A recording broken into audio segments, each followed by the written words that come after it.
So this will be my overall thoughts for Crisis on Infinite Earth. So what I think overall of the crossover.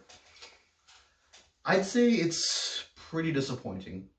Not gonna lie, like there are some really good episodes. Again, like I said in my part 5 review, part 4 is by far one of the best episodes of the entire Arrowverse. Like part 4 of Crisis on Infinite Earths is amazing. I love it. I would rewatch it again in a heartbeat. If I was asked to rewatch it again, I would be more than glad to rewatch it.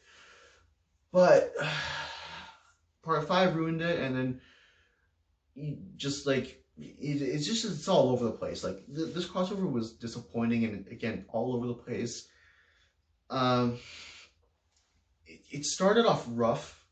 It got better. Like I'd say, like by the second half of part 2, it got better. Although Bruce Wayne's death was terrible. Yeah, it just got better. Part 3 was a very fun episode. Part 4 was hard hitting.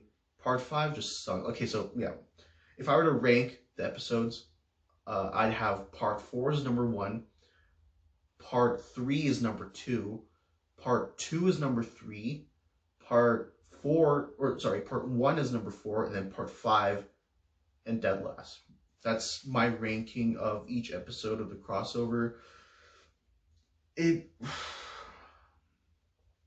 I was like, I'm so disappointed but happy at the same time because I'm glad this happened. I'm glad that like many things are confirmed in the Arrowverse, like Smallville is in the Arrowverse, DCEU movies are in the Arrowverse now.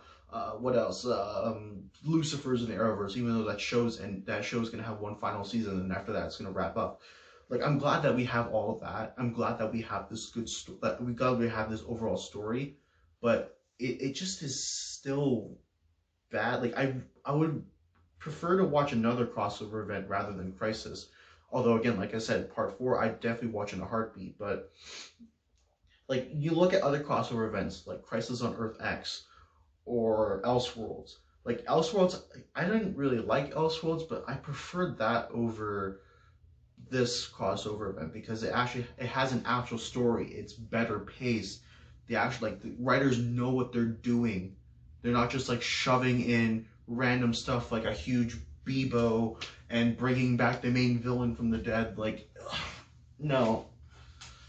Like, if part 4 of Crisis on Infinite Earths was just its standalone thing, I thought it would be amazing. It would be a really good crossover. But unfortunately, it has to exist with all four other episodes, and those kind of down like part 5 definitely downgrades part 4. I think parts 1, 2, and 3 were. Part 3 was again fun episode.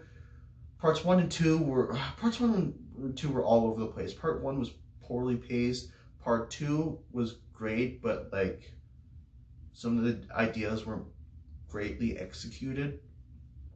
Parts Again, like I said, part 3 was just a fun episode. Part 4 was amazing. I love part 4. Everything about it was great. Even the fun stuff too, like the DCEU cameo or the Ezra Miller cameo. That was great. I love that. Even though it didn't add anything to the story, it was a great cameo. Part 5 was just terrible, straight up terrible. Even though it was written, well not written, but it was paced properly, it still was very bad. I didn't like it. Ruined part 4. Well, partially ruined part 4 in some ways. Um, yeah, it's just disappointing. Like overall, like it's not that great. It doesn't have a consistent story because it jumps. It Here's the thing: the heroes are all like separated.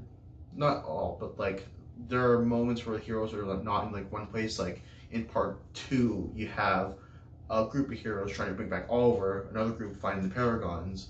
Like they're not all together. And I get the fact that Avengers Infinity War and Avengers Endgame did that as well, but it still was very consistent.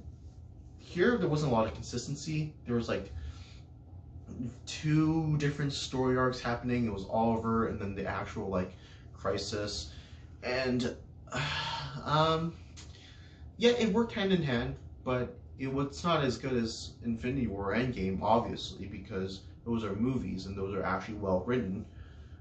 Uh, don't really know how much to say. It's just that like I pretty disappointed because I was so hyped for this crossover. I think a lot of people were. Anyone who follows or watches the Arrowverse would obviously be hyped up for this crossover event, and yeah, it just didn't deliver. It just didn't live up to expectations. Although there are some things that were did, but like part four. Part four was surprisingly really good. I didn't really expect anything from part four, but part four was amazing. I thought that part five was going to be the finale, but no, part four really was a finale. Part five was just like it just exists, and it ruins so much of part four.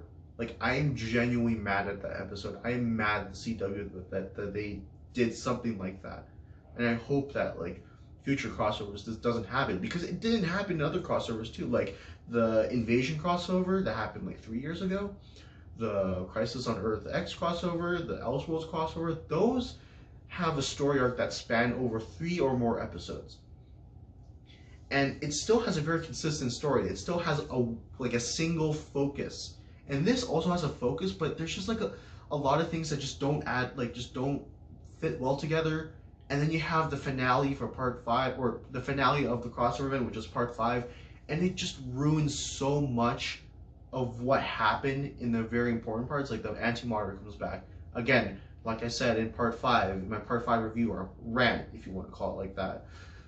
You have Emperor Palpatine coming back from the dead, you know, and that partially ruins Anakin's redemption. Same thing here. Anti-Monitor comes back from the dead, partially ruins Oliver's sacrifice. You know, like there are people out there who say that there are shows or movies that cannot ruin past movies. There are shows and movies that can ruin past movies. Again, like I said before, the Star Wars sequels, they ruin the first 6 Star Wars movies. You look at the newer Terminator movies, they ruin the old Terminator movies. And then you look here, part 5 of Crisis on Infinite Earths ruins part 4 and all the other episodes of this crossover event. You know, so like that's just what gets me. That's just what gets my blood boiling. But like other than that, there's some good parts again too. Like the cameos were fun. I think some story elements were great. Again, I am one of the few people who likes. Excuse me. I am one of the few people who likes Kevin Conroy's Batman. I don't have a problem with the Batman who kills. I just don't prefer it, and I don't like his death. His death was terrible. I did like Brandon Routh's Superman. I liked how they wrapped up both Earth 90's Flash and Smallville Clark Kent. I thought they both had great send-offs. Other than that, I just think that like the writers in the CW, they need to like have a more consistency. Again, more of a single focus on what they want, and not just like, oh yeah, let's just like mash things together and hopefully they'll stick, you know? Like, it's just not good. That's just not good storytelling, you know? Again, part 4 was great. I just keep repeating myself, but part 4 is amazing. I definitely would rave about how good that episode is. Because standalone by itself, it's amazing. I love it. It was everything about that episode is perfect. The characters, the writing, the pacing, it's just perfect. This, you know, but as overall, it's poorly paced, poorly written, and you can tell that by the end of episode 5, you can tell that like the writers just didn't know what they're doing, and they just wanted to get this like they just wanted to like be like, okay, we need to have one more fight with the Anti-Monitor, but why? It's not needed, you know. It ruins all of our sacrifice, and yeah, in many ways it pissed off a lot of people, including myself. So yeah, that's just my thoughts of Crisis on Infinite Earths. It's good and bad in some ways. A lot of bad, some good, you know. Pretty disappointing. I'm pretty sure a lot of people feel that as well. Although some people say that this is amazing. And look, if you love this crossover, that's great. For me, it's pretty disappointing. Yeah, I'm a huge fan of the Arrowverse, hence why I have this poster right here. You know, this is a season 1 Arrow poster. That's how much I love this. Love the Arrowverse. You know, I just love these shows. But you know, even someone like myself doesn't really think that this crossover was amazing. Kind of like with Star Wars. You know, the newer Star Wars movies.